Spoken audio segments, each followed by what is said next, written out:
ભારતના 3 રાજ્યો પશ્ચિમ બંગાળ, આસામ તેમજ પોંડિચેરીમાં ભાજપની ઐતિહાસિક જીત થતા આમોદ તિલક મેદાન ખાતે ધારાસભ્ય ડીકે સ્વામીની આગેવાનીમાં જીતનો જશ્ન મનાવવામાં આવ્યો હતો।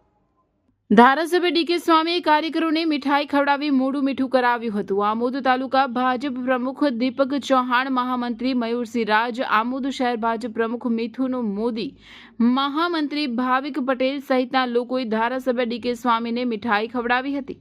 આ પ્રસંગે જિલ્લા પંચાયતના ચૂંટાયેલા ભાજપના ઉમેદવારો, તાલુકા પંચાયતના ચૂંટાયેલા ભાજપના ઉમેદવારો તેમજ નગરપાલિકાના ઉમેદવારો સાથે કાર્યકરો અને હોદ્દેદારો મોટી સંખ્યામાં ઉપસ્થિત રહ્યા હતા।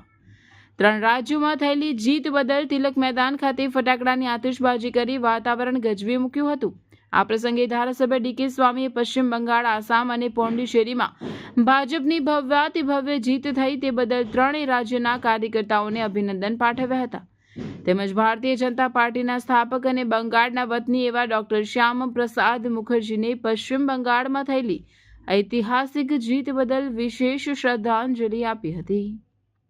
રવિન્દ્રનાથ ટાગોર જેવા અનેક દેશ માટે જેઓએ બલિદાન આપ્યું છે એવા અમારા જે વિભૂતિઓ છે એને આજે મને લાગે છે કે એમના આત્માને આજે ખૂબ શાંતિ પ્રાપ્ત થશે અને વિશેષમાં મોદી સાહેબમાં વિશ્વાસ રાખીને બંગાળે જે નિર્ણય લીધો છે ન ભૂતો ન ભવિષ્યથી અને અત્યાર સુધીમાં સૌથી મોટો જો ભારતીય જનતા પાર્ટીનો વિજય થયો હોય તો બંગાળમાં છે।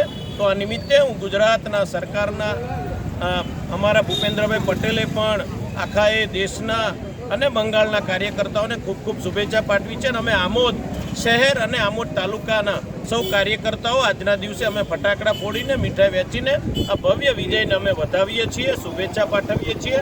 આવનાર દિવસોની અંદર ભારતની અંદર ખૂબ સારો વિકાસ થવાનો છે। આ દેશ ખૂબ આગળ વધી રહ્યો છે અને 2047નું સપનું જે આપણે સૌ સાથે મળીને એ સ્વપ્નને લઈને ચાલી રહ્યા છે, એ સ્વપ્ન મને લાગે છે કે હવે સાકાર થવા જઈ રહ્યું છે।